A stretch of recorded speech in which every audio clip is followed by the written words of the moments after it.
Let's see, Hawaii, New York. Yes, I have been traveling a little bit. It's really good to be back in the studio today. On this week's edition of the Weekly Pointers News Update, we've got changes on the American Express Gold Card. Southwest Airlines has changed their seating policy, and I've got a story today as it relates to traveling on a cruise with family and how it may not be as good of an experience as you would imagine. That and a lot more. I'm really excited to be back here with you. As I said, I've been traveling like crazy. I'm really excited to be back for a little while here and get back to reality and putting these videos out every Sunday. If you're not familiar with these updates that come out every Sunday, my goal is to catch you up on all the news you may have missed regarding credit cards, points and miles, travel, money, finance, and everything in between.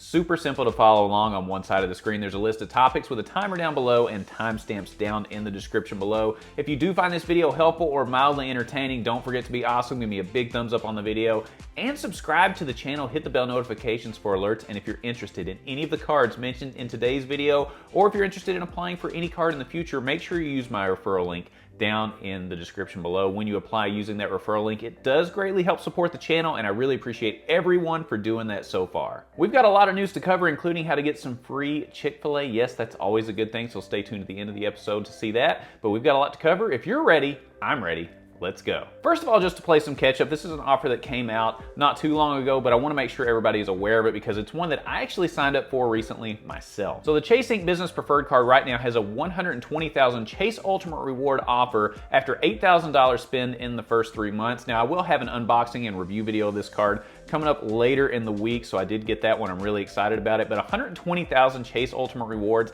is excellent. Make sure you at least check that one out, get it on your radar, and stay tuned for my unboxing and review video to get the details on the application process, because I know a lot of you right now are seeing 100,000 point referrals for that card. However, if you call Chase and have them match the 120,000 offer, you should be able to do that. A lot of little details like that and more in that video coming out, so stay tuned later in the week. This is a pretty big piece of news that came out, and I gotta say, the changes for the American Express Gold Card are not golden. First of all, the American Express Gold Card is seeing an annual fee increase of $75, bumping it all the way up to $325 a year. You will get a new white gold option, which we're looking into getting one of those now so we can do a comparison video on the gold versus rose gold versus white gold. And the card earns at the following rate, so this is really important, so keep up with the changes here. You get 4x on restaurants. Now that's limited to $50,000 per year, where previously there was no limit. 4x on groceries, limited to $25,000 per year. You get a $7 monthly Dunkin' Donuts credit, a $50 semi-annual Resi credit, that's new as well. You still get the $10 monthly Uber Cash credit, which is good, and the $10 monthly Grubhub.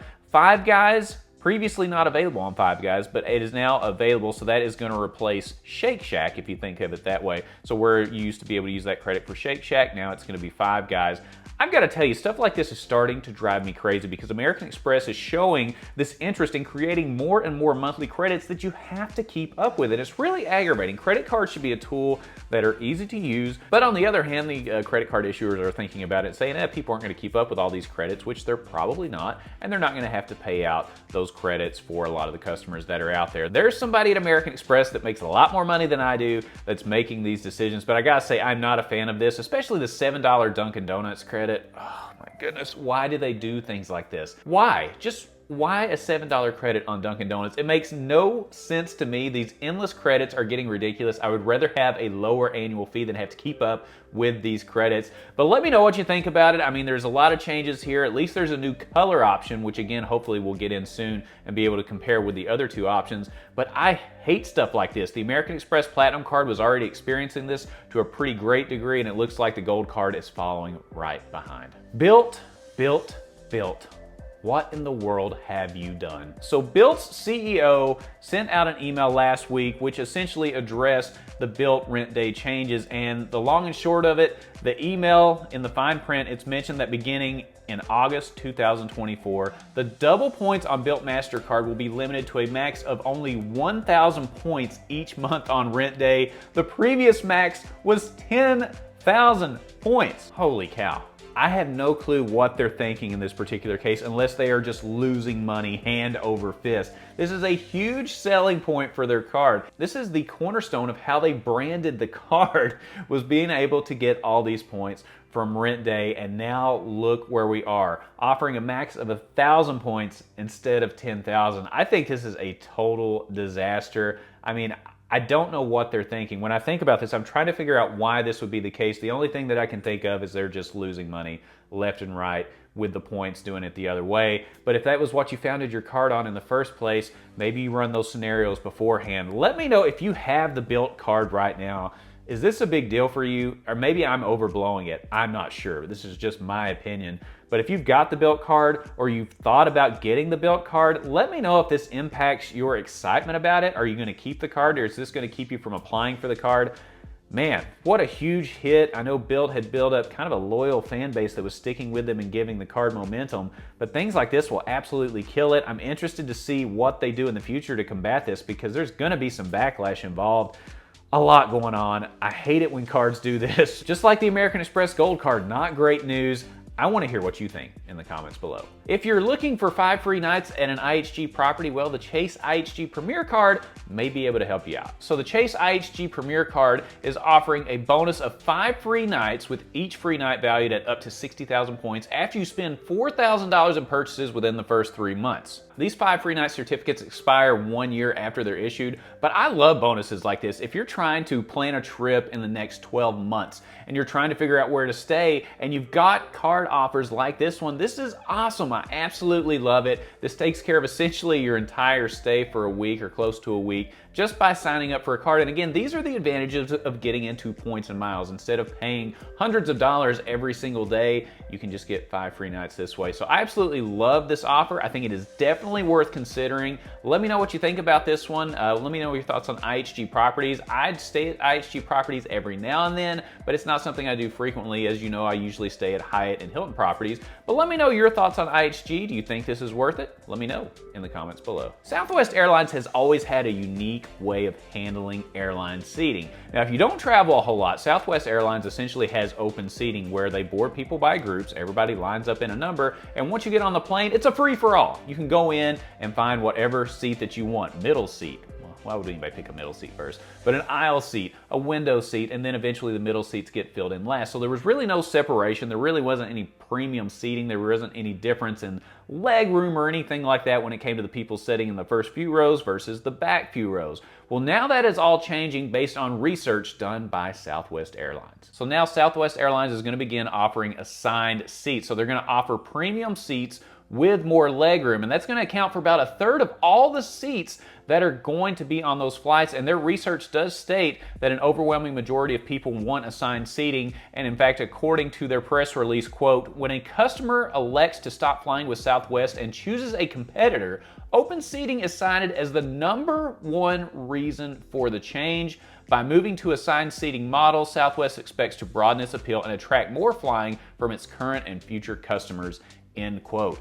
It's the end of an era. I actually like the open seating option, especially if you're not doing any long flights or something like that. Obviously, when you're flying a little bit longer, you may want more legroom, you may want more premium seating, but for a lot of Southwest flights that I've taken, I just want to get in and out, go from one place to the other, and I just like to get on the plane. In my experience, I found that that leads to faster loading times, which I actually prefer for Southwest, but maybe I'm wrong on this one. This is a chance for you to let me know what you think. Do you think this is a good move by Southwest? They're basically falling in line with everybody else. I hate to see this happen. I know the research suggests that it's a good idea, but man, I wish they would just stay different on some things like this. Let me know your experience with Southwest Airlines and if this will make you more likely to fly with them in the future. You know, every week on the Weekly Pointers News Update, I always like to share a story as it relates to credit card, points and miles, travel, money, finance, and how that intersects with personal relationships. And today I've got a story from a girl that posted online. She just celebrated her high school graduation, which is really exciting, but she celebrated it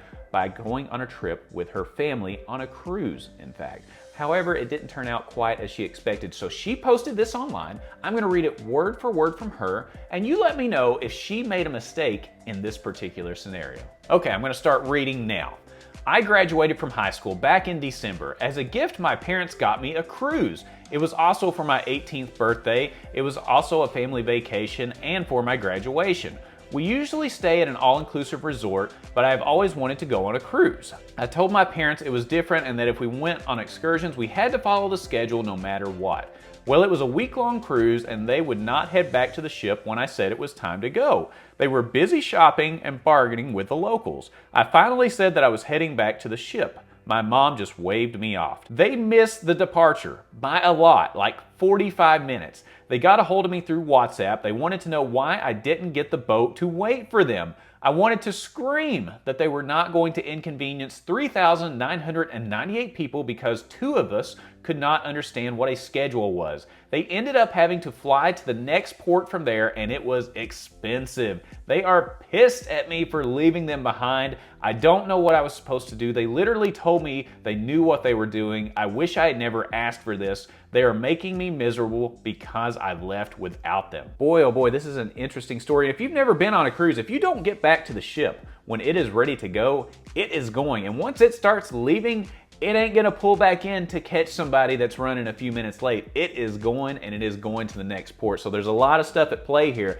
How do you handle it when a family member won't get back to the ship in time before it leaves? Do you stay there and stay stranded with them? In theory, making it more expensive to fly to the next port because you have to pay for your airline ticket as well. And another interesting part is she's 18 years old. This is a gift from her family. Does she have the right to say, hey, you screwed this up, it's your fault, I'm leaving without you, because somebody else paid for it and it was a gift for her graduation and birthday? There's a lot going on there. Sometimes it's hard for an 18-year-old to stand up to their parents and say, look, I'm going back on the cruise ship, I'm leaving you all behind. Let me know if you've ever been in a scenario similar to this. Have you ever had to wave bye to people at the port because the ship was pulling away? I've never seen that myself, but I could imagine it happening. Would you leave a family member in that case, or would you stay behind and fly with them to the next port? Let me know if you think she was in the wrong in this case, and what would you do in this scenario? And as always on the Weekly Pointers news update, I like to end the show with a free food deal. This week is no exception. This week we are going to Chick Fil A. I absolutely love this promo because it's kind of fun. All you have to do is go play Code MOO, that's CODEMOO, in the Chick Fil A app and race for weekly food awards. Now this ends on August 17th while supplies last. This is really cool. Get on the Chick Fil A app, play their game, earn some free food. Chick Fil A is always a winner. I like it. I know some people either love it, they hate it, but either way, free chicken always tastes a little bit better. Well, this has been a really fun episode. We talked about the changes with the American Express Gold Card, the Bilt card, and we covered the story about the 18-year-old that had to leave her family behind to get back on a cruise ship. I can't wait to hear what you all have to say about that one. Keep in mind, if you're interested in any cards mentioned in today's video, or any card for that matter, make sure you apply using my referral link down in the description below. And when you use that referral link, it does greatly help support the channel, and I can't thank you all enough for doing that so far. If you found this video helpful or mildly entertaining, don't forget to be awesome. Give me a big thumbs up on the video. Subscribe to the channel, hit the bell notifications for alerts, and when you click on the Brandon Boyd Show, click, you will get the latest information on credit cards, points and miles, travel, money, finance, free chicken sandwiches, and everything in between. And I look forward to seeing you on the next episode. We'll see you soon.